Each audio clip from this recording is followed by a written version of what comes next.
ஒரு ராஜா இருந்தார். நாடு பூராவும் நிறைய மரங்களை நட்டு வளர்க்கணுங்கிறது அவரோட ஆசை. தானே அதுக்கு முன்மாதிரியாக இருக்கணும்னு நினச்சார். அரண்மனையை சுற்றி மரங்களை நட்டு வளர்த்தார். இதை பார்த்துட்டு ஜனங்களும் அவங்கவுங்க வீட்டை சுற்றி மரக்கன்றுகளை நட்டு வளர்த்தாங்க. கொஞ்ச காலத்தில் ஊர் பூரா பசுமையாக மாறிச்சு. எல்லாருக்கும் சந்தோஷமாக இருந்தது. இது ஒரு பக்கம் இருக்கட்டும். இப்போ நான் சொல்ல போகிற கதை வேறு. அதாவது அந்த ராஜா ஒரு நாள் தன்னுடைய அரண்மனையை சுற்றி இருக்கிற விதவிதமான மரங்களை எல்லாம் போய் பார்த்தார். எப்படி இருக்கிறீங்க அப்படின்னு ஒவ்வொரு மரத்துக்கிட்டையும் விசாரித்தாராம். எந்த மரமும் சந்தோஷமாக இருக்கிறதா தெரியல. அதுக்கும் மனசில் ஒரு குறை. முதல்ல ஆலமரத்துக்கிட்ட போனார். அது சொல்லிச்சு, மண்ணா நான் நல்லா பெருசாக வளர்ந்துருக்கிறேன், அடர்த்தியாக இருக்கிறேன், கிளையெல்லாம் 4 பக்கமும் நல்லா படர்ந்து தான் இருக்குது, இருந்தாலும் எந்த பிரயோஜனமும் இருக்கிறதா தெரியல எனக்கு. என்னுடைய பழம்லாம் ரொம்ப சின்னதாக இருக்குது, என் கண்ணுக்கு சரியாக புறப்பட மாட்டேங்குது. நான் இருக்கிற சைஸுக்கு என்னுடைய கிளையில் இருக்கிற பழம்லாம் எவ்வளவு பெருசாக இருக்கணும், அது இத்தினூண்டு இருக்கிறது எனக்கு பெரிய அவமானமாக இருக்குது. இப்படி இங்கே நின்றுக்கிட்டு இருக்கிறதே ரொம்ப கூச்சமாக இருக்குது. ஒரு நல்ல புயல் வந்ததுன்னா பேசாமல் சாஞ்சு விடலாமான்னு பார்க்குறேன் அப்படின்னு புலம்புது ஆலமரம். சரி இருக்கட்டும்னு நினச்சிக்கிட்டு ராஜா அடுத்தபடியாக ஒரு அத்தி மரத்துக்கிட்ட போனார். அதுவும் புலம்ப ஆரம்பிச்சுட்டுது. நான் கூட பெரிய மரம் தான், இல்லை இலையெல்லாம் அழகாக தான் இருக்குது, பழம் அழகாக இருக்குது, இருந்தாலும் உள்ள விஷயம் இல்லையே, அத்தி பழத்தை புட்டு பார்த்தா அத்தனையும் சொத்தை அப்படின்னு பழமொழியே உண்டாயிட்டுதே, இப்படி ஒரு கெட்ட பேரோடு நான் இருக்கணுமா அப்படின்னு புலம்புது அது. சரி இது இருக்கட்டும் அப்படின்னு சொல்லி அடுத்தபடியாக வேப்ப மரத்துக்கிட்ட போனார். அது தன்னுடைய வேதனையை வெளியிட்டது. எனக்கு எவ்வளவோ மருத்துவ குணங்கள்லாம் இருக்கிறதா சொல்லிக்கிறாங்க, இருந்தாலும் என்ன பிரயோஜனம், என்னுடைய பழத்தை மனிதர்கள் யாரும் விரும்பி சாப்பிட்றது இல்லையே அப்படின்னுது. ராஜா அடுத்தாப்புல இருந்து ஒரு பனை மரத்துக்கிட்ட போனார். நான் நல்லா உயரமாக தான் வளர்ந்துருக்கிறேன், மற்ற மரங்கள்லாம் என்னை அண்ணாந்து தான் பார்க்கணும், இருந்தாலும் என்கிட்ட நிழலுக்காக யாரும் ஒதுங்கிறது இல்லையே அப்படின்னுது. என்ன இது எல்லா மரமும் இப்படி திருப்தி இல்லாமல் இருந்துக்கிட்டு இருக்குதே அப்படின்னு நினச்சிக்கிட்டே ராஜா அடுத்தபடியாக அங்கே இருந்த ஒரு பைன் மரத்துக்கிட்ட போனார். அழகாக உயரமாக பசுமையாக தான் இருந்தது, ஆனால் பழமோ பூவோ கிடையாது. அதை நினச்சி அது வருத்தப்பட்டுக்கிட்டு இருக்குது. ஓக் மரம் அது ஒன்று நின்றுட்டு இருந்தது. அது என்ன சொல்லிச்சுன்னா, இலையுதிர் காலத்தில் என் மேலே இருக்கிற எல்லா இலைகளும் உதிர்ந்து போடுது, முடி கொட்டின மனிதர்கள் மாதிரி மொட்டையாக நான் நிற்க வேண்டியிருக்குது, என்ன வாழ்க்கை இது அப்படின்னு சொல்லி அழுத்துக்கிட்டது. சரி புளிய மரம் என்ன சொல்லுது பார்ப்போம்னு அதுக்கிட்ட போனால், என்னுடைய நிழலில் யாருமே தங்க மாட்டாங்க, உடம்புக்கு சூடுன்னு ஒதுங்கி போயிடுவாங்க, அடிமரத்தை பார்த்திங்கன்னா பட்டையெல்லாம் உறிஞ்சி பார்க்குறதுக்கே கேவலமாக இருப்பேன் அப்படின்னுது அது. முருங்கை மரம் என்ன சொல்லிச்சு தெரியுமா, என்னுடைய இலை காயெல்லாம் சாப்பிட்றவங்களுக்கு சத்து கொடுக்கறது வாசவந்தான், ஆனால் என் உடம்புல சத்தே கிடையாது, கொஞ்சம் வேகமாக காற்று அடிச்சதுன்னா முறிஞ்சி விழுந்துடுறேன், என்ன வாழ்க்கை இது அப்படின்னு சொல்லி அது வருத்தப்பட்டது. ராஜா யோசனை பண்ணார், என்ன இது மரங்கள் பூமியின் வரங்கள்னு சொல்கிறோம், மழை பெய்யறதுக்கு அதுதான் காரணம், பூமி செழிப்பாக இருக்கிறதுக்கும் அதுதான் காரணம், வீடு கட்டுறதுக்கு மரம், நாற்காலி செய்ய உபயோகப்படுத்துறதுக்கும் அதுதான் உபயோகப்படுது, மனுஷனுக்கு வேண்டிய ஆகாரங்களையும் கொடுக்குது, இப்படிலாம் இருந்தும் எல்லா மரமும் நிம்மதி இல்லாமல் இருந்துக்கிட்டு இருக்குதே அப்படின்னு நினச்சார். அப்போது அங்கே இருந்த ஒரு மகிழ மரம் அவர் கண்ணில் பட்டுது. அந்த மரம் மட்டும் கொஞ்சம் நிம்மதியாக மகிழ்ச்சியாக இருக்கிறது மாதிரி தெரிஞ்சுது. உடனே ராஜா அதுக்கிட்ட போனார். உனக்கு மனசில் எதுவும் குறை இல்லையான்னு கேட்டார். இல்லை நான் சந்தோஷமாக தான் இருக்கேன்னு அந்த மகிழ மரம். அப்படியான்னு ஆச்சரியமாக கேட்டார் ராஜா. ஆமாம் மன்னா, இந்த இடத்துல நீங்கள் ஒரு முருங்கை மரத்தையோ வேப்ப மரத்தையோ கூட நட்டிருக்கலாம், ஆனால் இந்த இடத்துல நடுறதுக்கு என்ன தேர்ந்தெடுத்துருக்குறீங்க, அதுவே எனக்கு பெருமை, அதுவே எனக்கு திருப்தி அப்படின்னு தான் மகிழ மரம். மகிழ மரம் சாதாரணமாக தான் இருக்கும், இளம் மஞ்சள் நிறத்தில் பூக்கள், அது காய்ந்தும் மனம் வீசும். மகிழ மரம் மாதிரி மன திருப்தியோடு வாழறதுக்கு நாம் கற்றுக்கணுமா. நாம் இந்த உலகத்தில் ஒரு நாயாவோ நரியாவோ கூட பிறந்திருக்கலாம், மனுஷனாக பிறந்திருக்கிறோம், அதுவே பெருமை தானே. இந்த நிறைவு தான் மகிழ்ச்சியின் ரகசியம். ஒரு பையன் அப்பா கிட்ட போய், அப்பா நீங்கள் இந்த உலகத்தில் ஒரு மனுஷனாக பிறந்தது என்னோட அதிர்ஷ்டம் நானா. ஏண்டா அப்படி சொல்கிறேன்னு இருக்கார் அப்பா. நீங்கள் ஒரு கரடியாக பிறந்திருந்தா இந்நேரம் நானும் ஒரு கரடி குட்டியாக தானே இருந்திருப்பேன் அப்படின்னு நானா பையன். இந்த உலகத்தில் நாம் நல்லபடியாக இருக்கணும்னா அதுக்கு முக்கியமாக தேவைப்படுறது 2. ஒன்று செல்வம், இன்னொன்று அறிவு. சரி இது 2ல் சிறந்தது எது அப்படின்னு ஒரு கேள்வி கேட்டால் என்ன பதில் சொல்கிறது? இதே கேள்வியை ஹஸ்ரத் அலி அவர்கள்கிட்ட கேட்டாங்களாம். அவர் ஒரு பெரிய அறிஞர். கேள்வி கேட்டவங்களும் சாதாரண ஆட்கள் இல்லை, இவங்களும் அறிஞர்கள். ஒரு நாள் ஹஸ்ரத் அலி அவர்கள்கிட்ட 10 அறிஞர்கள் வந்தாங்களாம். ஐயா நாங்கள் 10 பேரும் உங்ககிட்ட ஒரே கேள்வியை தான் கேட்க வந்திருக்கிறோம், ஆனால் எங்கள் 10 பேருக்கும் நீங்கள் தனித்தனியாக பதில் சொல்ல முடியுமா அப்படின்னு கேட்டிருக்காங்க. அதாவது அவங்க ஒரே கேள்விக்கு இவர்கிட்ட இருந்து 10 விதமான பதில் எதிர்பார்க்குறாங்க. சரி கேளுங்க, என்ன கேள்வி அப்படின்னார் அவர். அப்போ தான் அவங்க கேட்டாங்களாம், செல்வம் அறிவு இது ரெண்டில் சிறந்தது எது? இதுதான் கேள்வி. ஹஸ்ரத் அலி என்ன பண்ணார் தெரியுமா? அவங்கள ஒவ்வொருத்தராக கூப்பிட்டார். ஒவ்வொரு விதமான பதிலை சொல்லி அனுப்புனார். முதல்ல ஒருத்தரை கூப்பிட்டார், சொன்னார், அறிவுங்கிறது தீர்க்கதரிசிகள், ஞானிகள், மகான்கள் இவங்களோட பரம்பரை சொத்து. ஆனால் செல்வங்கிறது கொடுங்கோலரின் ஆயுதம். அதனால் அறிவு தான் சிறந்தது அப்படின்னார். ரெண்டாவது ஆளை கூப்பிட்டார். உங்ககிட்ட செல்வம் இருந்தால் நீங்கள் தான் அதை காப்பாற்றணும். ஆனால் அறிவு உங்களை எப்பவும் காப்பாற்றும். ஆகவே அறிவு தான் சிறந்தது அப்படின்னார். மூணாவது ஆளை கூப்பிட்டார். செல்வந்தனுக்கு எப்போதும் விரோதிகள் அதிகம், ஆனால் அறிஞனுக்கு நண்பர்கள் அதிகம். அதனால் அறிவு தான் சிறந்ததுன்னார். அடுத்தவரை கூப்பிட்டார். செல்வம் அடுத்தவங்களுக்கு கொடுக்க கொடுக்க குறையும், ஆனால் கல்விங்கிறது அதிகரிச்சுக்கிட்டே வரும், கொடுக்கறதுனால குறையாது. அதனால் அறிவு தான் சிறந்ததுன்னார். இன்னொருத்தரை கூப்பிட்டார். அறிவுள்ளவன் எப்பவும் அதை அடுத்தவங்களுக்கு வாரி வழங்கிக்கிட்டே இருப்பான். அதனால் அவங்ககிட்ட தாராளத்தன்மை இருக்கும். ஆனால் செல்வந்தன்கிட்ட கஞ்சத்தனம் தான் இருக்கும். அதனால் அறிவு தான் சிறந்ததுன்னார். ஆறாவது நபரை கூப்பிட்டார். செல்வத்தை கள்வர்கள் திருடிட்டு போக முடியும், ஆனால் அறிவை அப்படி திருடிட்டு போக முடியாது அப்படின்னார். ஏழாவது நபரை கூப்பிட்டார். செல்வம் கால ஓட்டத்தில் அழிஞ்சிரும், ஆனால் அறிவை கால ஓட்டம் ஒன்றும் பண்ண முடியாது. ஆகவே அறிவே சிறந்ததுன்னார். எட்டாவது ஆளை கூப்பிட்டு சொன்னார், செல்வத்துக்கு எப்பவும் எல்லை உண்டு, நிறை உண்டு, அளவு உண்டு, கணக்கு உண்டு. ஆனால் அறிவுக்கு அப்படிப்பட்ட எல்லை எதுவும் கிடையாது. அதனால் அதுதான் சிறந்ததுன்னார். அடுத்தவனை கூப்பிட்டார். செல்வம் உள்ளத்தில் உள்ள ஒளியை போக்கிவிடும், இருட்டை உண்டாக்கிவிடும், விரிந்த மனப்பான்மையை குறுகலாக்கிவிடும். ஆனால் அறிவு அப்படி இல்லை, இருண்ட உள்ளத்தில் ஒளியை பாய்ச்சி அதை விசாலப்படுத்துது. அதுதான் சிறந்ததுன்னார். கடைசியாக 10வது நபரை கூப்பிட்டார். செல்வம் மனசில் செருக்கை உண்டாக்குது, ஆணவத்தை ஏற்படுத்துது. அதனால் நானே கடவுள்னு நினைக்கிற அளவுக்கு மனுஷனை தாழ்த்தி விடுது. ஆனால் அறிவு பணிவையும் பண்பாட்டையும் வளர்க்குது. அதனால் அறிவு தான் சிறந்ததுன்னார். ஆக இப்படி 10 பேருக்கும் 10 விதமாக பதில் சொன்னது மூலமாக ஹஸ்ரத் அலி அவர்கள் அறிவு தான் செல்வத்தை விட சிறந்தது அப்படிங்கிறதுக்கு 10 காரணங்களை சுட்டி காட்டியிருக்கார். அந்த அறிஞர் 10 பேர் கேட்ட ஒரே கேள்விக்கு 10 பதில் சொன்னார். நமக்கு வேண்டிய ஒருத்தர் 10 பேர் கேட்ட கேள்விக்கு ஒரே பதில் சொல்லி சமாளித்தார். கேள்வி என்ன தெரியுமா? என்கிட்ட வாங்கின கடனை எப்போயா திருப்பி கொடுக்க போகிற? இதுதான் அந்த 10 பேரும் கேட்ட ஒரே கேள்வி. இந்த மாதம் 26ஆம் தேதி தந்துடுறேன் அப்படிங்கிற ஒரே பதில் சொல்லி அவ்வளவு பேரையும் இவர் அனுப்பி வச்சுட்டாராம். எல்லாரும் போனதுக்கப்புறம் இவரை தனியாக கூப்பிட்டு கேட்டிருக்கிறாங்க. அது என்ன சார் கணக்கு, 26ஆம் தேதி அன்னைக்கு என்ன அதிசயம் நடக்க போகுது அப்படின்னு கேட்டிருக்காங்க. அதிசயம் அன்னைக்கு இல்லை, அதுக்கு நாளே நடக்க போகுதுன்னாராம்.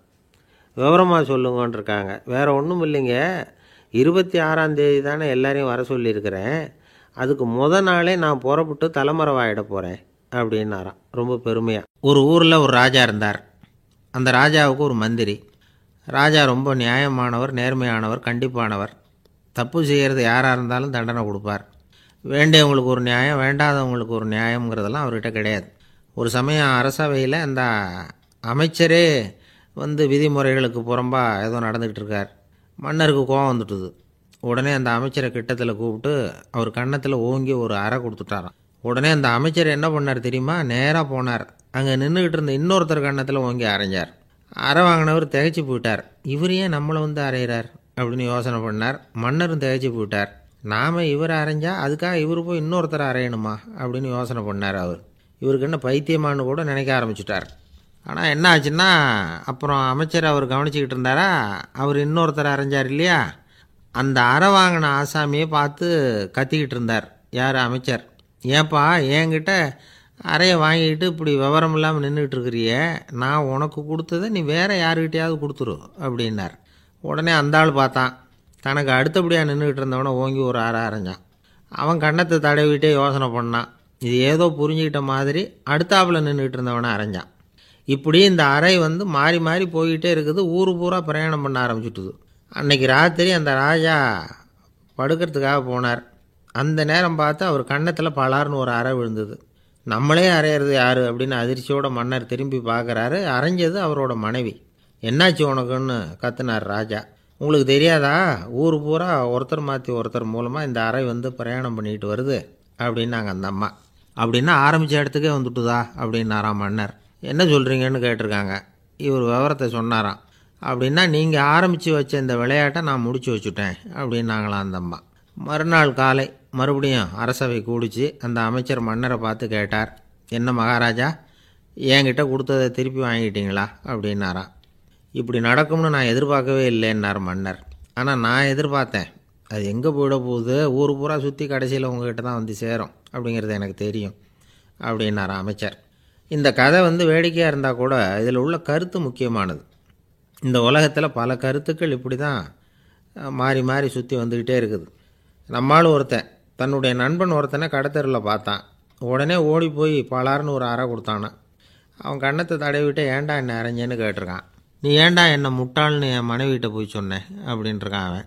உன்னை ஒரு முட்டாள்னு சொன்னதுக்காகவா நீ என்ன அரைஞ்ச அப்படின்னு கேட்டிருக்கான் இவன். டேய், நான் அதுக்காக அறையலப்பா, அது ஒரு பெரிய ரகசியம். நான் முட்டாளுங்கிறது அந்த ரகசியத்தை நீ வந்து ஏன் எங்கள் வீட்டில் போய் சொன்னேன், அதுக்காக தான் அரைஞ்சேன் அப்படின்னு நான் அவன். துருக்மேனியாவில் அஷ்காபாத் அப்படின்னு ஒரு நகரத்தில் ஒரு புவியியல் விஞ்ஞானி இருந்தார். அவர் ஒரு நாய்க்குட்டி வளர்த்தார். ஒரு நாள் முன்னிரவு நேரம் ஒரு மேஜைக்கு முன்னாடி உட்காந்து அந்த விஞ்ஞானி ஏதோ கணக்கு போட்டுக்கிட்டு இருக்கிறார். அவருக்கு ஒரு சின்ன பெண் குழந்தை, அது தொட்டிலில் தூங்கிட்டு இருக்குது. அந்த நாய்க்குட்டியும் ஒரு மூலையில் படுத்து அது பாட்டுக்கு தூங்கிட்டு இருந்தது. ஒரே அமைதி. அந்த நேரத்தில் திடீர்னு அந்த நாய்க்குட்டி துள்ளி எழுந்திரிச்சிது. நேராக குழந்தைகிட்ட ஓடிச்சு. அந்த குழந்தைய அது போட்டிருந்த ட்ரெஸ்ஸோடு சேர்த்து கவ்வி தூக்குச்சு. தூக்கிக்கிட்டு வாசல் பக்கம் ஓடிச்சு. நாய்க்குட்டி குழந்தைய கவ்வி தூக்க முடியுமாங்கிற சந்தேகம் உங்களுக்கு இல்லையா? நீங்கள் வந்து நம்ம ஊர் நாய்க்குட்டியவே பார்த்து பழக்கப்பட்டிருக்கீங்க, அதனால் நம்புறதுக்கு சிரமமாக இருக்கும். அந்த ஊர்லெலாம் அது வந்து ரொம்ப ஸ்ட்ராங்காக இருக்கும், ஒரு ஏதோ கண்ணுக்குட்டி மாதிரி இருக்கும். விஞ்ஞானி அதை பார்த்துட்டார். உடனே அந்த நாய்க்கு வந்து வெறி பிடிச்சிட்டுதுன்னு முடிவு பண்ணிவிட்டு தன்னோட கை துப்பாக்கியை எடுத்துக்கிட்டு ஓடி வந்தார். அவர் வெளியில் வந்து நாய்க்குட்டி எங்கே அப்படின்னு பார்த்து தேடுறார். அந்த நேரத்தில் அந்த வீடு வந்து இடிஞ்சு விழுது. காரணம் பூமி அதிர்ச்சி. இப்படி பூமி அதிர்ச்சி உண்டாக போகுதுங்கிறது அந்த நாய்க்குட்டிக்கு முன்னாடியே தெரிஞ்சு போச்சு. அதுதான் குழந்தைய தூக்கிட்டு வெளியில் ஓடி வந்திருக்குது. அது மூலமாக அந்த குடும்பத்தையே காப்பாற்றிருக்குது அந்த நாய்க்குட்டி. இந்த சம்பவம் நடக்கிறதுக்கு 3 நாளைக்கு முன்னாடியே சில பிராணிகளுக்கு இப்படி நடக்க போகுதுங்கிறது தெரிஞ்சிருக்குதான். ஆமாம், அந்த நகரத்தில் 3 நாளைக்கு முன்னாடியே பாம்பு, பல்லி இதெல்லாம் அது தங்கியிருந்த வலையை விட்டு வெளியில் ஓடி வந்துட்டுது. அதே மாதிரி அங்கே இருந்த புறாவெல்லாம் பறந்து போயிடுச்சான். இதே மாதிரி யுகோஸ்லோவியாவில் கூட ஒரு நகரம், அங்கே ஒரு நாள் ராத்திரி ஒரு மிருக காட்சி சாலையில் திடீர்னு ஒரு பெரிய கலவரம், கூச்சல், குழப்பம். அங்கே இருந்த கழுதை, புலி, யானை, பறவை எல்லாம் கண்ணாபின்னான்னு கத்த ஆரம்பிச்சுட்டுது. நீர் யானை அதுக்குன்னு போடப்பட்டிருந்த தடுப்பையே தாண்டி குதித்து வெளியில் வந்துட்டு தான். மறுநாள் தான் எல்லாருக்கும் விஷயம் புரிஞ்சுது. அடுத்த நாள் காலையில் அங்கே பூமி அதிர்ச்சி உண்டாயிட்டுது. இப்போ பாருங்கள், அதாவது மனுஷனை போய் தீர்க்க தரிசி அது இதுன்னு சொல்லிகிட்டு இருக்கிறோம். இவனை விட அது பரவாயில்லைன்னு தோணுது. அதாவது மிருகங்கள் ஒன்று நடக்க போகுதுங்கிறத முன்னாடியே புரிஞ்சுக்குதே. சரி, இதெல்லாம் எப்படி அது முன்கூட்டி புரிஞ்சுக்குது? அதுதான் படைப்பு ரகசியம். அதை கண்டுபிடிக்கிறதுக்கு தான் மனுஷன் வந்து ஆராய்ச்சி பண்ணிகிட்டு இருக்கிறான். விஞ்ஞானிகளோட ஆராய்ச்சியெல்லாம் ஒரு பக்கம் இருக்கட்டும், வீட்டுக்குள்ளேயே சில ஆராய்ச்சி பண்ணி பாருங்களேன். இப்போ சில யோசனை சொல்லி அதை சோதனை பண்ணி பாருங்க அப்படின்னு ஒருத்தர் சொன்னாராம். அதாவது இப்போ மழை வருமா வராதா அப்படின்னு தெரிஞ்சுக்கணுமா, உடனே ஒரு பூனைக்குட்டி பின்னாடியே மெதுவாக போய் அது என்ன செய்யுதுன்னு கவனித்து பார்க்கணும். பூனைக்குட்டி தன்னோட பாதத்தினால சுகத்தில் வந்து அப்படி கீறிக்கிட்டு இருக்கும். அப்படி கீறினா கண்டிப்பாக மழை வரும். சில சமயம் பூனைக்குட்டி அப்படி மல்லாந்து படுத்துக்கிட்டு பாதத்தை உயர தூக்கும், அப்படியும் இப்படியும் புரளும். இப்படி செஞ்சதுன்னா அன்னைக்கும் மழை இருக்காது. அதனால் முன்னாடி இருந்தது மழை வர்றதுக்கு அறிகுறி, இது மழை இல்லைங்கிறதுக்கு அறிகுறி. பறவைகள், பிராணிகள் இதுகளோட நடவடிக்கைகளை பார்த்துட்டு அதையெல்லாம் அடிப்படையாக வச்சு தான் காலநிலையை கண்டுபிடிக்கிற கருவிகளை கண்டுபிடிச்சிருக்கிறாங்க. வாத்து இருக்குல்ல, சில சமயம் தன்னோட அழகை தன்னோட இறகுகளில் அப்படியே புதைச்சிக்கும். அப்படி செஞ்சால் குளிர்காலம் வரப்போகுதுன்னு அர்த்தம். பருவநிலை குளிராக மாறப்போகுதுங்கிறதுக்கு இதுதான் அறிகுறி. சிட்டுக்குருவி இருக்குதுல்ல, அதெல்லாம் புழுதியில் உழுந்து புரளும், சிறகுகளை வந்து படபடன்னு அடிச்சுக்கும். அப்படி செஞ்சால் மழை வரப்போகுதுன்னு அர்த்தம். ஒன்று மட்டும் நாம் நல்லா தெரிஞ்சுக்கணும், இயற்கையின் சீற்றம்னு சொல்கிறோம் இல்லையா, இயற்கை ஏன் நம்ம மேலே கோவப்படுது? இயற்கையை நாம் அனுசரித்து போகிறதில்ல, அதனால் கோவப்படுது. காடுகளை அழிக்கப்படாது, விலங்குகளை கொல்லக்கூடாது, இயற்கை ஏற்படுத்தி வச்சிருக்கிற சமநிலையை கெடுக்கக்கூடாது. அதை புரிஞ்சுக்கிட்டு வாழ்ந்தோம்னா பூமியும் நடுங்காது, நாமளும் நடுங்க வேண்டிய அவசியம் இருக்காது. ஒருத்தர் இருந்தார், சாராய கடைக்கு போனாராம், நிறைய சாப்பிட்டார். அப்புறம் சொன்னார், இது ரொம்ப அற்புதமான சரக்கு போல் இருக்குது. உள்ளே போன உடனே இந்த பூமியே நடுங்கிறது மாதிரி இருக்குது எனக்கு அப்படின்னாராம். இதுக்கு கடைக்காரர் சொல்லியிருக்கார், நீங்கள் சாப்பிட்டது வெறும் பச்சை தண்ணி தாங்க, இப்போ ஏற்பட்டிருக்கிறது நிஜம் பூமி அதிர்ச்சி அப்படின்னாராம். ஒரு ஊரில் ஒரு ராஜா இருந்தார். அவர் ஒரு பூனை வளர்த்தார். ரொம்ப செல்லமாக அவர் அந்த பூனையை வளர்த்தார். அவர் என்ன பண்ணுவார் தெரியுமா? இரவு நேரத்தில் அந்த பூனையோட தலையில் ஒரு விளக்கை வச்சுருவார். அந்த பூனை ரொம்ப ஜாக்கிரதையாக அந்த விளக்கு கீழே விழுந்துடாமல் பார்த்துக்கும். தலையை ஆட்டாமல் ரொம்ப நிதானமாக ராஜா பின்னாடி நடந்து போய்கிட்டே இருக்கும். அந்த விளக்கு வெளிச்சத்தில் எல்லா வேலைகளையும் செஞ்சுருவார். கையில் ஒரு விளக்கை தனியாக எடுத்துகிட்டு போக வேண்டிய அவசியமே இல்லை.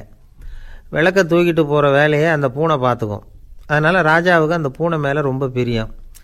மந்திரிகளையெல்லாம் கூப்பிட்டு அவங்கக்கிட்ட சொல்லுவார், பார்த்தீங்களா இந்த பூனை எவ்வளவு விசுவாசமாக நடக்குது, என் பேரில் எவ்வளவு மரியாதை பார்த்தீங்களா அதுக்கு அப்படிம்பார். இதை கேட்டுவிட்டு அங்கேருந்து அமைச்சர்களில் ஒருத்தர் சொன்னார், மன்னா நீங்கள் சொல்கிறது சரிதான், இருந்தாலும் இந்த பூனையோட விசுவாசத்தை நாம் கொஞ்சம் சோதித்து பார்க்க வேண்டியிருக்கு அப்படின்னாராம். சரி, உங்கள் ஆசையை ஏன் கெடுக்கணும், நல்லா சோதித்து பாருங்கள் அப்படின்னு சொல்லிவிட்டார் ராஜா. உடனே அந்த அமைச்சர் என்ன பண்ணார் தெரியுமா?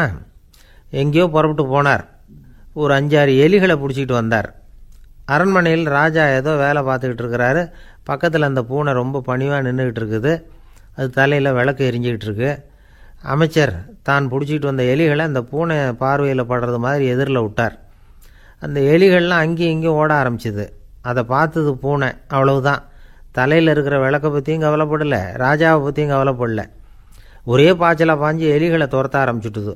தலையில் இருந்த விளக்கு எங்கேயோ போய் விழுந்தது, அணைஞ்சு போச்சு. இருட்டில் ராஜா தடுமாற ஆரம்பிச்சுட்டார். இந்த சமயத்தில் அந்த அமைச்சர் மறுபடியும் விளக்கை ஏற்றினார். வெளிச்சம் வந்தது. அதுக்கப்புறம் அந்த அமைச்சர் பேசினார், அரசே, பூனையோட விசுவாசத்தை பார்த்தீங்களா? எலி அது கண்ணில் படுற வரைக்கும் தான் விசுவாசமாக இருந்தது. அது மாதிரி எலியை பார்த்ததும் எல்லாத்தையும் விட்டுட்டு அதை துரத்த ஆரம்பிச்சுட்டு பார்த்தீங்களா? தான் அந்த பூனையை பற்றி நினச்சது தப்புங்கிறது அதுக்கப்புறம் தான் அந்த ராஜாவுக்கு புரிஞ்சுதான். சரி, இப்போ எதுக்கு இந்த கதையெல்லாம் அப்படிங்கிறீங்களா? இந்த பூனை மாதிரி தான் நம்ம மனசும். மனசை எவ்வளவு தான் பயிற்சி கொடுத்து பக்குவமாக வச்சுருந்தாலும் பார்க்குறதுக்கு பரமசாது மாதிரி தான் இருக்கும். பார்க்க வேண்டியதை பார்த்துட்டுதுன்னா பாஞ்சிரும். இந்த பூனை மாதிரி புலன் இன்ப பொருள்கள் கிட்டாத வரைக்கும் மனம் அடங்கி இருக்கிறது மாதிரி தான் தெரியும். கொஞ்சம் வாய்ப்பு கிடைச்சாலும் அது குதிக்க ஆரம்பிச்சிரும், தப்பு பண்ண ஆரம்பிச்சிரும். பெரிய பெரிய முனிவர்கள் வாழ்க்கையில் நடந்த வீழ்ச்சி இதை தான் நிரூபிக்குது. புலன்களின் ஆற்றல் அதிகம். அதனால் மனக்கட்டுப்பாடு பயிற்சிகளில் ரொம்ப எச்சரிக்கையாக இருக்கணுங்கிறார் சுவாமி சிவானந்தர். மது பழக்கத்தையே விட்டுவிட்டேன்னு உறுதியாக இருப்பான். கடை கண்ணில் பட்டுவிட்டதுன்னா கால் அவனை கேட்காமலே இழுத்துக்கிட்டு உள்ளே போயிடும். இதுதான் மனசுங்கிறது. அதுதான் அந்த ராஜா வளர்த்த பூனை. நம்மால் ஒருத்தன் அந்த ராஜா பூனை தலையில் விளக்க வச்சது மாதிரி இவன் தன்னுடைய தலையிலேயே ஒரு விளக்கை ஏற்றி வச்சுக்கிட்டு என்னத்தையோ தேட ஆரம்பித்தான். தேடிக்கிட்டு இருக்கிறான். தலையை ஆட்டாமல் நிதானமாக நடந்து ரொம்ப நேரமாக தேடிகிட்டு இருக்கிறான். அந்த சமயம் அங்கே வந்த ஒருத்தர், என்னத்தை தேடுறீங்கன்னு கேட்டார். அதுதான் மறந்து போச்சு அப்படின்னு இழுத்தான். சரி, கொஞ்சம் இப்படி உட்காருங்க, ஞாபகம் வந்ததும் தேட ஆரம்பிக்கலாம் அப்படின்னார் அவர். இவன் கொஞ்ச நேரம் உட்காந்து யோசித்தான். அப்புறம் திடீர்னு எழுந்திரிச்சான். ஞாபகம் வந்துட்டுதுன்னா. என்னன்னு கேட்டார். எங்கள் வீட்டில் இருந்த விளக்கை எங்கே வச்சேன்னு தெரியல, அதை தான் தேடிக்கிட்டு இருக்கிறேன், ஏற்றி வைக்கலாம்னு பார்க்குறேன் அப்படின்னா. பக்தின்னு சொல்கிறோம் இல்லையா, அது 3 வகைப்படும் அப்படிங்கிறார் ஒரு பெரியவர். அது என்ன 3 வகைன்னா, தெய்வ பக்தி, அடியார்கள் பக்தி, குரு பக்தி. அடியார் பக்தியை விட தெய்வ பக்தியை விட குரு பக்தி தான் ரொம்பவும் சிறந்ததுங்கிறார் அவர். தெய்வத்துக்கிட்ட செஞ்ச பாவம் குருநாதர்கிட்ட தீர்ந்துருமா. குருநாதர்கிட்ட செஞ்ச பாவம் தெய்வத்துக்கிட்ட போனாலும் தீராதான். இப்படி பெரியவங்களாம் சொல்லி வச்சுருக்கிறாங்க. ஒரு காடு, அங்கே அயோத தௌமியர் அப்படின்னு ஒரு தபோதனர். அவர் பல மாணவர்களை ஒன்றா சேர்த்து ஒரு குருகுலம் நடத்திக்கிட்டு இருக்கிறார். பல தரப்பட்டவங்க, பல திறப்பட்டவங்க மாணவர்கள் அதில் சேர்ந்து படிச்சுக்கிட்டு இருக்கிறாங்க. பாஞ்சால ராஜகுமாரன் ஒருத்தனும் அந்த குருகுலத்தில் சேர்ந்து படிச்சுக்கிட்டு இருக்கிறான். அவன் பேர் ஆருணி. பெரிய இடத்து புள்ள, இருந்தாலும் படுப்பில் ரொம்ப கெட்டிக்காரனாக இருந்தான். அவன் தான் அங்கே முதல் மாணவன். ஒரு நாள் குருநாதர் அந்த அரசகுமாரனை கூப்பிட்டார். நம்ம குருகுலத்துக்கு சொந்தமான வயலில் தண்ணீர் பெருகி வெள்ளம் பயிரை அழிக்குதான், அதனால் நீ போய் மடையை அடைச்சிட்டு வந்துரு அப்படின்னார். அந்த அரசகுமாரன் உடனே புறப்பட்டான். குருநாதர் சொல்லிட்டார்ல, உடனே புறப்பட்டான். நான் பெரிய இடத்து பிள்ளையாச்சே, ராஜகுமாரனாச்சே, ரொம்ப செல்வாக்கூட வளர்ந்தவனாச்சே, நான் போய் வயலில் இறங்கி வேலை செய்கிறதா அப்படின்னுலாம் அவன் நினைக்கல.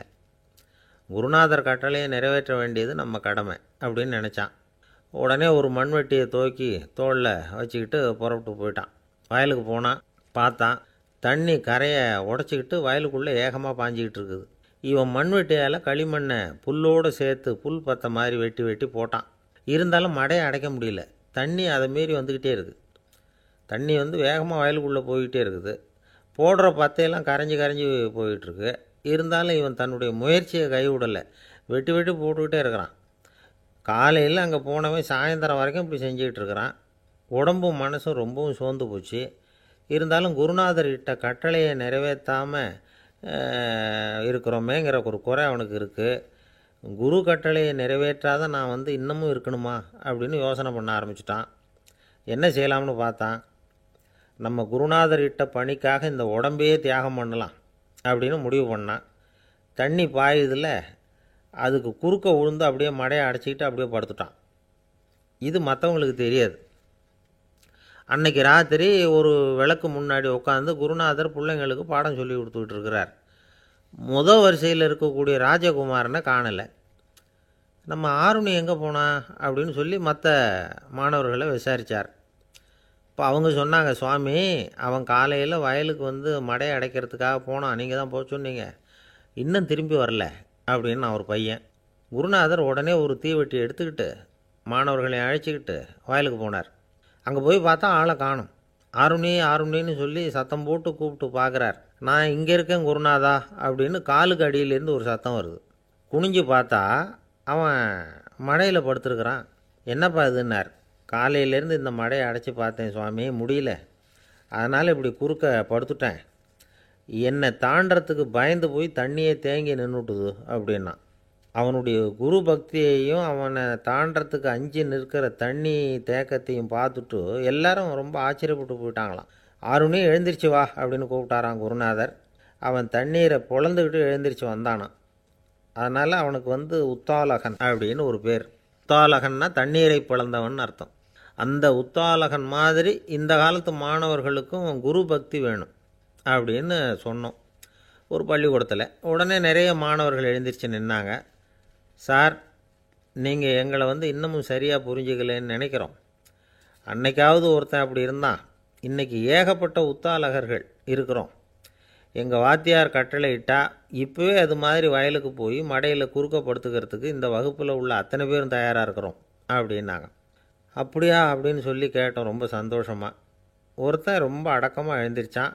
அப்புறம் சொன்னான், ஆமாம் சார், வகுப்பில் இவர் நடத்துகிற பாடத்தை கேட்டுக்கிட்டு இருக்கிறத விட பேசாமல் போய் மடையில் படுத்துடுறது ஒன்றும் கஷ்டமான காரியமாக இருக்காது, அதனால தான் எல்லோரும் அங்கே போகிறேன்னு சொல்கிறோம் அப்படிங்கிறான். ஒரு விவசாயி விதைக்கிறதுக்காக வயல்வெளி பக்கம் போகிறார். விதைகளை அள்ளி வீசினார். அப்போ என்ன ஆச்சுன்னா, சில விதைகள் பாதை ஓரத்தில் விழுந்தது. சில விதைகள் முள் செடிகள் மண்டி இருந்த புதருக்கு இடையில் விழுந்தது. சில விதைகள் நல்ல நிலத்தில் விழுந்தது. பாதை ஓரத்தில் விழுந்த விதை என்ன ஆச்சுன்னா, அதெல்லாம் பறவைகள் கண்ணில் போட்டுவிட்டுது. உடனே உட்காந்து கொத்தி தின்னுட்டு போட்டுது. அதிகமாக மண் இல்லாத பாறை பகுதியில் விழுந்த விதையெல்லாம் லேசாக வேர் விட்டு முளைக்க ஆரம்பிச்சிது. அதுக்கப்புறம் வேர் கீழேயும் ஆழமாக போக முடியல, மேலேயும் சூரிய வெப்பம் அதிகம் தாங்க முடியல, எல்லாம் காஞ்சி கருகி போட்டுது. புதர் பகுதியில் சில விதைகள் விழுந்தது இல்லையா, முள் செடிகள் காடாக மண்டி போயிருந்தது. அதனால் முளைச்சி வர்ற செடிக்கு நெருக்கடி அதிகமாக போட்டுது, சரியாக வளர முடியல, விளைச்சலும் சரியாக இல்லை. நல்ல நிலத்தில் விழுந்த விதைகள் மட்டும் நல்லா முளைச்சிது, நல்லா வளர்ந்தது, விளைச்சலும் பிரமாதமாக இருந்தது. இந்த கதையை சொல்லிவிட்டு கேட்க செவியுள்ளோர் கேட்கட்டும் அப்படிங்கிறார் இயேசு பெருமான். ஆமாம், இயேசு கடலில் நின்ற படகு ஒன்றில் உட்காந்துருக்கிறார். கடற்கரையில் ஏராளமான மக்கள் உட்காந்துருக்கிறாங்க. அந்த சமயத்தில் தான் இயேசு ஓமைகள் மூலமாக மக்களுக்கு பல உண்மைகளை சொல்லிகிட்டு இருக்கிறார். மக்கள் அந்த கதையை கேட்டுட்டு ஒன்றும் புரியாமல் முழிக்கிறாங்க. அதை கவனித்த இயேசு அந்த ஓமையை விளக்க ஆரம்பித்தார். இதில் அந்த விதைக்கிறவர் தான் இறைவன். அவருடைய வார்த்தைகளை விதைக்கிறார். அந்த வார்த்தைகளை கேட்கிற மக்கள் அந்த விழுந்த விதைகள் மாதிரி 4 வகையானவர்கள். சில பேர் பாதை ஓரத்தில் விழுந்த விதைகள் மாதிரி இறைவன் வார்த்தைகளை அவங்க கேட்குறாங்க, ஆனால் தீய எண்ணங்கள் செய்கைகள் மூலமாக விதைக்கப்பட்ட வார்த்தைகள் அழிஞ்சு போடுது. இறைவன் வார்த்தைகளை கேட்ட உடனே மகிழ்ந்து போய் உடனே சில பேர் அதை ஏற்றுக்கிறாங்க. இவங்கெல்லாம் அந்த பாறை பகுதியில் விழுந்த விதைகள் மாதிரி. அதனால் இவங்கெல்லாம் வேறு இல்லாதவங்க. கொஞ்ச காலத்துக்கு இறை வார்த்தைகளுக்கு கீழ்ப்படிந்து நடப்பாங்க. அதனால் ஏதாவது இடைஞ்சல் ஏற்பட்டால் உடனே தடுமாறுவாங்க. தங்கள்கிட்ட இருக்கிற நல்ல பண்புகளை விட்டுட்டு பாவ வழிகளுக்கு போயிடுவாங்க. முள் செடிகளுக்கு இடையில் விழுந்த விதைகள் மாதிரி உள்ளவங்க யாருன்னா, இவங்களுக்கு உலக கவலை உண்டு, செல்வத்தின் மீது மயக்கம் உடையவர்கள். உலக ஆசைகள் இவங்களுக்குள்ளே பூந்துடுறதுனால அங்கே இருக்கிற நல்ல பண்புகள் மறைஞ்சு போயிடுது. அதனால் அவங்களும் உபயோகம் இல்லாதவங்களாக ஆயிடுறாங்க. நல்ல மனிதர்கள் நல்ல நிலத்தில் விழுந்த விதைகளுக்கு ஒப்பானவர்கள். இவங்க இறை வார்த்தையை கேட்குறாங்க, அதை ஏற்றுக்கிறாங்க, அவங்களும் நல்லபடியாக வாழுறாங்க, அடுத்தவங்களுக்கும் உபயோகமாக இருப்பாங்க. இதுதான் இயேசு சொன்ன விளக்கம். நல்ல வார்த்தைகளை கேளுங்கள், நல்ல வார்த்தைகளை ஏற்றுக்கொள்ளுங்கள், அடுத்தவங்களுக்கு உபயோகமாக இருங்க. இதுதான் பெரியவங்கள்லாம் நமக்கு சொல்லுகிற உபதேசம். ஒரு அப்பா தன்னுடைய மகனுக்கு உபதேசம் பண்ணார். இதை பாருப்பா, நல்ல வார்த்தைகளை கேட்கணும், எப்போதுமே மகன் அப்பா பேச்சை கேட்குறது நல்லது அப்படின்னாராம். நீ ஏதாவது ஒரு தப்பு பண்ணால் என் தலையில் ஒரு முடி நரைச்சி வெள்ளையாக போடும்பா, நீ செய்கிற ஒவ்வொரு தப்புக்கும் என் தலையில் ஒவ்வொரு முடி வெள்ளையாயிடும் அப்படின்னாராம். பையன் யோசித்தான், அப்பா இப்போ தான் எனக்கு புரியுது, தாத்தாவோட தலைமுடி பூராவும் வெள்ளையாக இருக்கிறதுக்கு என்ன காரணங்கிறது எனக்கு இப்போ தான் புரியுது அப்படின்னானா. ஒரு இலக்கிய கூட்டம் ஏற்பாடு பண்ணியிருக்கிறோம், நீங்கள் அவசியம் அதில் பேசணும் அப்படின்னு கேட்டுக்கிட்டார் ஒருத்தர். வேணாங்க, 4 பேருக்கு முன்னாடி நிற்கிறதுனா எனக்கு ரொம்ப கூச்சமாக இருக்கும் அப்படின்னாரு இவர். ஏன் சார் இன்னமும் குழந்த மாதிரி கூச்சப்படுறீங்களே அப்படின்னார் அவர் ஒரு மாதிரியாக சமாளித்து அனுப்பி வச்சுட்டு அதுக்கப்புறம் அதை பற்றி இவர் யோசித்து பார்த்துருக்கார். சில நிபுணர்கள் எழுதியிருக்கிறத படித்தும் பார்த்துருக்கிறார். மனோதத்துவ நிபுணர்கள் என்ன சொல்கிறாங்க தெரியுமா? 10லேருந்து 20% குழந்தைகள் பிறக்கிறப்பவே கூச்ச சுபாவம் கொண்டதாக தான் இருக்குதான். ஒரு தாத்தா தன்னோட பேர பிள்ளைய ஆசையாக கூப்பிடுறார் விளையாட்டு காட்ட, அதை அழுதுகிட்டு ஓடி போகுது. ஒரு அம்மா தன்னோட பிள்ளைய பள்ளிக்கூடத்தில் சேர்க்கறதுக்காக கூப்பிட்டுக்கிட்டு போகிறாங்க. அந்த புள்ள அம்மாவோட முந்தானையில் ஒளிஞ்சிக்கிட்டு வெளில வரமாட்டேங்குது. இவங்களெல்லாம் எப்படி சமாளிக்கிறது? குழந்தைகளோட கூச்ச சுபாவத்தை போக்குறது எப்படி? இதுக்கு நிபுணர்கள் சில யோசனைகளை சொல்லியிருக்கிறாங்க. மற்றவங்களுக்கு முன்னாடி என் பையனுக்கு கூச்சம் ரொம்ப அதிகம் சார், மற்றவங்க பார்த்தா ரொம்ப வெக்கப்படுறான், இப்படி சொல்கிற அப்பாக்கள் உண்டு. என் பையன் புது மனுஷாலை பார்த்தா அட்டையாக ஒட்டிக்குவான் சார் அப்படின்னு சொல்கிற அப்பாக்களும் உண்டு. இப்படிலாம் குழந்தைகளுக்கு முத்திரை குத்துறது ரொம்ப தப்பான். புதுசாக யாராவது வீட்டுக்கு வந்தால் குழந்தை தானாக தன்னோட கூச்சத்தையும் பயத்தையும் போக்கிக்கிட்டு சகஜமாக மாறி வர்றதுக்கு வாய்ப்பு கொடுக்கணுமா. ஒரு கூட்டத்துக்கோ அல்லது சொந்தக்காரங்க கல்யாணத்துக்கோ குழந்தைய அழைச்சிட்டு போகிறீங்க, அங்கே போய் கட்டாயப்படுத்தி குழந்தைய மற்றவங்க கிட்ட பேச சொல்லக்கூடாது. சில சமயம் குழந்தை தானாக தன்னுடைய கூச்ச சுபாவத்தை விட்டு பேசுகிறதுக்கு முன் வந்தால் அதை பாராட்டணும். குழந்தை கலகலப்பு இல்லாமல் மௌனமாக இருந்ததுன்னா அதையும் கண்டுக்கக்கூடாது. குழந்தை பேச ஆரம்பித்தா அதை ஆர்வத்தோடு கவனிக்க தெரியணும். கலந்து உரையாடுற பழக்கத்தை வீட்லேயே ஆரம்பிக்கலாம். கேட்டதுக்கு பதில் சொல் அப்படின்னு நீங்கள் அதிகாரம் பண்ணிகிட்டு இருக்கக்கூடாது. அது குழந்தைக்கு பேசுகிற சந்தர்ப்பத்தை குறைச்சிருமா. இப்போ நாம் அதிகாரம் பண்ணால் கேலி செய்கிற பழக்கம் குழந்தைகளை ரொம்ப பாதிச்சிருமா. பெரியவங்களானதுக்கு அப்புறமும் சில பேர் கூச்சத்தோடவும் பயத்தோடவும் இருக்கிறதுக்கு இதுதான் காரணம். சின்ன வயசில் அவங்கெல்லாம் ஏதாவது கேலிக்கு ஆளாகி இருப்பாங்க. 2வது குழந்தை மூத்த குழந்தைய கேலிக்கு ஆளாகிற சந்தர்ப்பங்களை கண்டு கேலி பண்ணினா அது இளம் நெஞ்சங்களை விட்டு நீங்கிறதே இல்லையா. எப்பவும் குழந்தையோட நடை உடை பாவனைகளை பற்றி சொல்லிக்கிட்டே இருக்கக்கூடாதான். அதுவே கூச்ச சுபாவத்தை கொண்டுட்டு வந்துடுமா. அப்பா எங்கேன்னு யாராவது கேட்டால் இது மாதிரி இன்ன காரியத்துக்காக வெளியில் போயிருக்கார், இத்தனை மணிக்கு திரும்பி வருவார் அப்படின்னு சொல்கிற அளவுக்கு குழந்தைகளை பழக்கப்படுத்தி வைக்கணும். ஃபோன்லேயே யாராவது விசாரித்தா கூட இது மாதிரி பதில் சொல்லு அப்படின்னு சொல்லணும். சின்ன சின்ன மீட்டிங்கில் 4 வார்த்தை பேச தயார் பண்ணலாம். ஒரு கடையிலையோ அல்லது ஹோட்டல்லையோ ஏதாவது விவரம் கேட்கணும்னா உங்கள் குழந்தைய தைரியமாக அனுப்புங்க. குழந்தைகள் பணிவாகவும் பொறுமையாகவும் விவரம் கேட்குறப்போ கூச்ச சுபாவம் தானாக போயிடும். சின்ன வயசுலேயே இப்படிலாம் பழக்கப்படுத்தினா தான் வருங்காலத்தில் தைரியமாக இந்த சமுதாயத்தில் வாழ முடியும். இல்லைன்னா 60 வயசுலேயும் அடுப்பங்கரையை விட்டு வெளில வர்றதுக்கு கூச்சப்பட்டுக்கிட்டு தான் இருக்க வேண்டியிருக்கும். இந்த காலத்து பிள்ளைங்க எவ்வளவோ பரவாயில்ல, எதுக்கும் தயங்குறதில்ல, கூச்சப்படுறதில்ல. ஒரு அம்மா அடுப்பங்கரையிலேருந்து சத்தம் போட்டாங்க. டேய் ராமு, தயவு பண்ணி அந்த டிவியை நிறுத்துறா. அந்த பெண்ணோட குரல் மகா மோசம். அடுப்பங்கரையில் இருக்கிற என்னாலேயே அதை சகிச்சிக்க முடியல அப்படின்னாங்களாம். உடனே பையன் கொஞ்சம் கூட தயங்காமல் பதில் சொல்கிறான். அம்மா, இந்த குரல் டிவியிலேருந்து வரல, எதிர்த்த விட்டு மாமி தான் இங்கே வந்திருக்கிறாங்க. அவங்க தான் இப்போ என்னோட பேசிக்கிட்டு இருக்காங்க.